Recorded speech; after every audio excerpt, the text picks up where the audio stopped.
Sir payment ಎಷ್ಟು ತೊಗೊಂಡಿದ್ರಿ ಅಂತ? ನೀವು ಕೇಳಬಾರ್ದು, ನಾವು ಹೇಳಬಾರ್ದು. ಓಕೆ.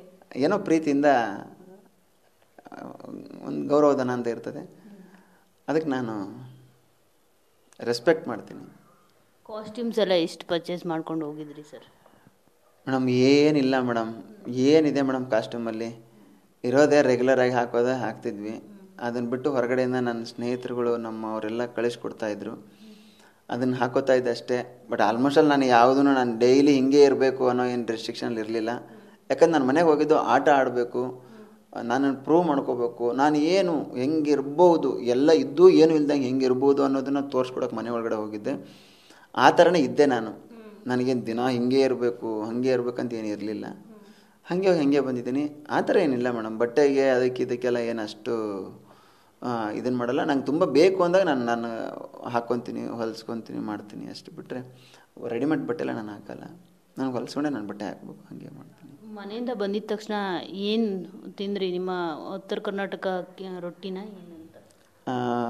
ನಮ್ಮ ಉತ್ತರ ಕರ್ನಾಟಕ ರೊಟ್ಟಿ ಚಪಾತಿ ತಿಂದೆ, ಜೋಳದ ರೊಟ್ಟಿ ತಿಂದೆ, ಎಣ್ಗಾಯಿ ಪಲ್ಯ ತಿಂದೆ, ಚಟ್ನಿ, ಮೊಸರು, ಹಿಂಡಿ ಎಲ್ಲ ತಿಂದಿನಿ. ಎಷ್ಟು ಕೆ ಜಿ ಕಮ್ಮಿ ಆಗಿದ್ರೆ? ನಮ್ಮ 12ರಿಂದ 13 kg ಕಮ್ಮಿ ಆಗಿರ್ಬೋದು ಅಂದ್ಕೊಂಡಿದ್ದೀನಿ. ಇನ್ನು ವೇಟ್ ಚೆಕ್ ಮಾಡಬೇಕು ಮೇಡಮ್. ಸರ್ ಈಗ ಕಾಲು ಹೇಗಿದೆ? ಬಂದಮೇಲೆ ಏನಾದರೂ ಹಾಸ್ಪಿಟಲಲ್ಲಿ ಚೆಕ್ ಮಾಡಿಸಿದ್ರೆ ಹೇಗೆ ಏನು ಅಂತ? ಮೇಡಮ್ ಇನ್ನೂ ಹೋಗಿಲ್ಲ, ಇದೇ ಒಂದು ಪ್ರೋಸೆಸ್ಸಲ್ಲಿ ಇದ್ದೀನಿ. ಇನ್ನೊಂದು 2-3 ದಿನ ಬಿಟ್ಟು ನಾನು ಹಾಸ್ಪಿಟ್ಲಿಗೆ ಹೋಗಬೇಕು. ಯಾಕಂದರೆ ಪೇನ್ ಇನ್ನೂ ಹಾಗೇ ಇದೆ. ಒಳಗಡೆ ಸ್ವಲ್ಪ ಮೂಳೆ ಡಿಸ್ಲೊಕೇಟ್ ಆಗಿದೆ ಅಂತ ಹೇಳಿದ್ದಾರೆ. ಅದನ್ನು ಮೂಳೆ ತಜ್ಞರ ಹತ್ರ ತೋರಿಸಿ ಅದಕ್ಕೇನು ಟ್ರೀಟ್ಮೆಂಟ್ ಕೊಡಬೇಕು. ಯಾಕಂದರೆ ಅಲ್ಲಿ ಬಿಗ್ ಬಾಸ್ ಮನೆಯಲ್ಲಿರೋ ಡಾಕ್ಟರ್ಗಳು ಹೇಳಿದ್ದು ಆಪ್ರೇಷನ್ ಮಾಡಬೇಕು ಅಂತ. ಮುಂದಿನ ದಿನಗಳಲ್ಲಿ ಅದು ಆಪ್ರೇಷನ್ನೇ ಆಪ್ರೇಷನ್ ಮಾಡಿಸ್ಬೇಕಾಗತ್ತೆ. ಅದನ್ನು ಹೊರತುಪಡಿಸಿ ಬೇರೆ ಏನೂ ದಾರಿ ಇಲ್ಲ ಅಂತಂದರೆ ಆಪ್ರೇಷನ್ನೇ ಮಾಡಿಸ್ಬೇಕಾಗತ್ತೆ. ಟೈಮ್ ನೋಡಿಕೊಂಡು, ಸಮಯ ನೋಡಿಕೊಂಡು ನಾನು ಅದನ್ನು ಮಾಡಿಸ್ಕೊತೀನಿ. ಸರ್ ಪೇಮೆಂಟ್ ಎಷ್ಟು ತೊಗೊಂಡಿದ್ರಿ ಅಂತ? ನೀವು ಕೇಳಬಾರ್ದು, ನಾವು ಹೇಳಬಾರ್ದು. ಓಕೆ. ಏನೋ ಪ್ರೀತಿಯಿಂದ ಒಂದು ಗೌರವಧನ ಅಂತ ಇರ್ತದೆ, ಅದಕ್ಕೆ ನಾನು ರೆಸ್ಪೆಕ್ಟ್ ಮಾಡ್ತೀನಿ. ಕಾಸ್ಟ್ಯೂಮ್ಸ್ ಎಲ್ಲ ಎಷ್ಟು ಪರ್ಚೇಸ್ ಮಾಡ್ಕೊಂಡು ಹೋಗಿದ್ರಿ ಸರ್? ಮೇಡಮ್ ಏನಿಲ್ಲ ಮೇಡಮ್, ಏನಿದೆ ಮೇಡಮ್ ಕಾಸ್ಟ್ಯೂಮಲ್ಲಿ ಇರೋದೇ ರೆಗ್ಯುಲರಾಗಿ ಹಾಕೋದೇ ಹಾಕ್ತಿದ್ವಿ.